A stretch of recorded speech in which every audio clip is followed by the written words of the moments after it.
Tonight, we're stepping into the dimly lit streets and echoing stone halls of medieval Europe, an age when justice wasn't just blind, it was often a little drunk itself. A time when punishments could be cruel, creative, and occasionally so absurd you'd wonder if the local magistrate had spent the morning in the tavern. Laws were flexible, fairness was optional, and half the legal precedents were invented on the spot by a man in an oversized hat who took himself far too seriously. Before we dive in, take a moment to get comfortable. Maybe pour yourself a warm drink or curl up beneath a blanket. If you enjoy these strange wanderings into the past, hit the like button and subscribe, but only if you truly find yourself coming back for more. And please, share in the comments where you're tuning in from and what time it is. I love knowing that, as I speak into the quiet, people are listening from every corner of the world, in every kind of night. Now dim the lights. Let the gentle hum of a fan or the rustle of the curtains set the background. We're going to ease into tonight's peculiar tale. And if you've ever thought your worst hangover was the stuff of legend, the pounding head, the regret, the never-again vow, spare a thought for those who lived centuries ago. Because in medieval Europe, a drunken night could end not with an embarrassed story, but with you inside a barrel. A beer barrel, in the town square, while your neighbours pointed, laughed, and occasionally pelted you with turnips. This was known as the drunkard's cloak. The one fashion statement guaranteed to destroy your dignity, your posture, and your social standing in a single afternoon. Here's how it worked. First, you got drunk. Not the warm, cheerful kind of drunk where you sing bawdy songs arm in arm with friends. No, we're talking about the kind of drunk where you decide it's a good idea to climb the church bell tower at midnight, or to serenade the public fountain with love ballads it never asked for, or to curl up for a nap face down in a pigsty because the hay looked inviting. And that's when your troubles really began. Whatever your personal masterpiece of bad judgment had been, whether it was trying to outdrink the brewer, challenging the mayor's goat to a staring contest, or attempting to borrow the town crier's bell for a midnight performance, the local authorities agreed on one thing. You needed to learn a lesson. That lesson came not in the form of a fine or a stern talking to, but in a large, unforgiving wooden barrel. A cooper's creation turned into a portable prison. Holes were cut in it, one for your head, two for your arms, just enough so you could shuffle along, but not enough to preserve your dignity. You were wedged inside until the rim pressed against your shoulders and hips. Suddenly, you were no longer a person. You were a walking keg of regret. And then, the parade began. Picture it, the cobblestone streets still slick from the morning rain, the smell of damp earth and chimney smoke hanging in the air. You shuffle forward in short, awkward steps, the barrel squeaking with every movement. Inside, the stale scent of old oak clings to your nose, laced with whatever the barrel once carried, perhaps the sharp tang of wine, the sour ghost of ale, or if your luck was truly rotten, the salty reek of preserved fish.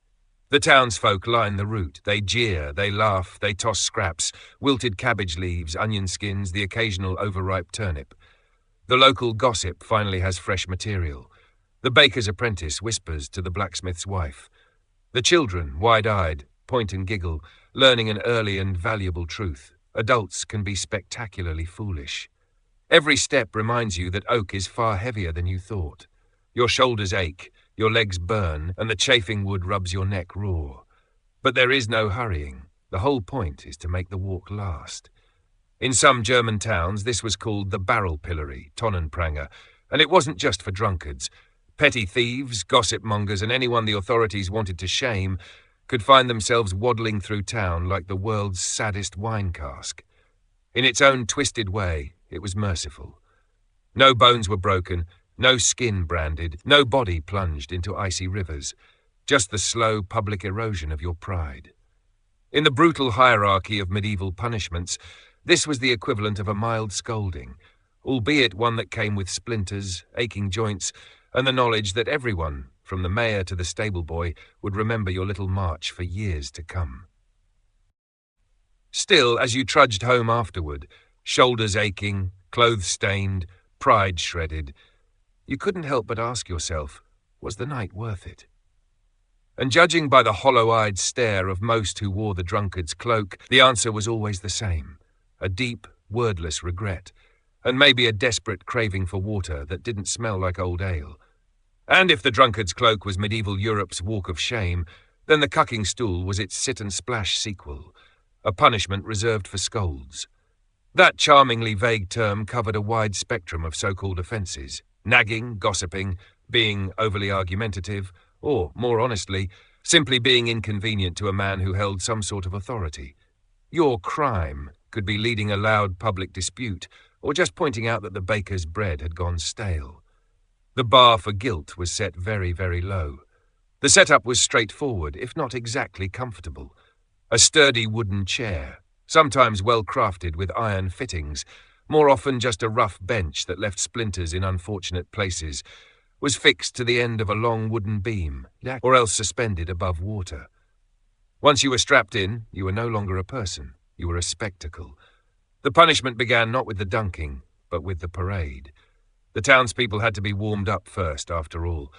You'd be wheeled or carried through the streets, the chair creaking, the beams swaying, while onlookers jeered, laughed, or shouted advice for how many dunks you deserved. The goal wasn't speed, it was anticipation. Then came the plunge.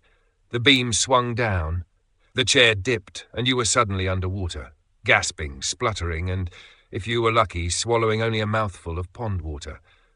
If you were unlucky, your dunking ground was the town's drainage channel, rich with the leftovers of daily life, and you weren't dipped once. You'd be pulled up, shivering and dripping, long enough for the crowd to roar, and then down again, over and over, until the sentence was served. It was a humiliation that seeped into your bones. Literally, since this was before the age of antibiotics. A mouthful of contaminated water could mean more than just a bad taste. It could mean fever, infection, or worse. Keeping the humour, sharpening the historical flavour, and adding richer sensory details so it hits harder and paints the full picture. You weren't just being humiliated, you were being introduced to the medieval version of dysentery. The dunking wasn't technically designed to kill you, at least not on purpose. The official reasoning was to cool your temper, which is adorable medieval code for publicly crush your spirit until you think twice about opening your mouth again. Each plunge was meant to make you calmer, wetter, and ideally far less inclined to sass your neighbours in the future. The message was simple. The water would wash the insolence out of you, along with any lingering body heat or sense of dignity. And it wasn't just women accused of scolding who earned a ride in the cucking stool. Men weren't immune. Fraudsters, cheats, liars, anyone who had rubbed the town the wrong way could also find themselves strapped in to the great amusement of the crowd. If your crime involved money, someone on shore would almost certainly yell, "Hope you can swim in debt." Some towns went the extra mile in turning it into theatre.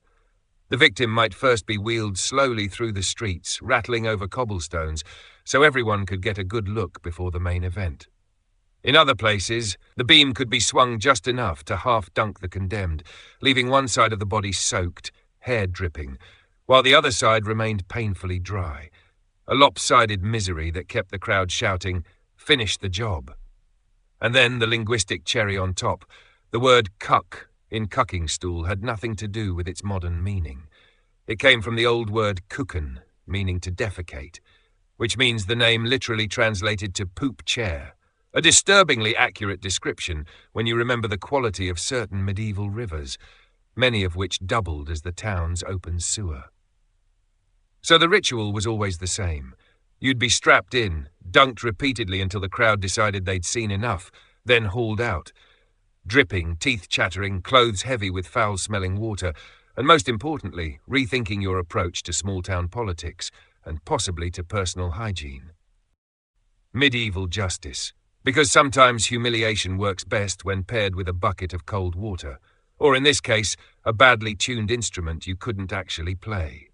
If the medieval world had its own version of the X Factor, the shame flute was the rejection buzzer. Loud, awkward, and impossible to ignore. Officially called the flute of shame, it was reserved for bad musicians, public noisemakers, or anyone the town decided had been just a little too loud for polite society. The device itself was a masterpiece of petty engineering. Imagine a metal recorder enlarged to ridiculous proportions, except it didn't make music. Instead, it looked like a trombone, and a neck brace had an unpleasant child. The hollow pipe was fitted with metal cuffs for your wrists, positioned so your hands were fixed in place as if you were playing it. The neck clamp locked you in so you couldn't look away or put it down. Once secured, the performance began, not in a cozy tavern, but in the open streets. You'd be marched through the marketplace, past bakery stalls and smithies, while shopkeepers smirked and children ran alongside, laughing at the musician who couldn't play a note. The flute was heavy, awkward, and entirely unforgiving.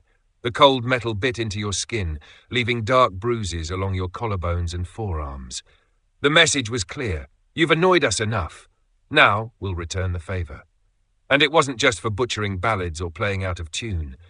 In some towns, the shame flute was used for drunks who shouted in the night, for gossips whose voices carried too far, or for anyone caught breaking curfew with too much enthusiasm. Essentially, if you made sound waves the mayor didn't approve of, you risked becoming the lead in this one-person parade of ridicule. The punishment worked not through pain, but through social demolition. You weren't beaten. You weren't fined. Instead, you were turned into living street theatre. The fool everyone got to laugh at, the cautionary tale kids would whisper about long after you'd served your time. And as you trudged along, unable to lower your arms or free your neck, the only song you played was the steady rhythm of your own humiliation.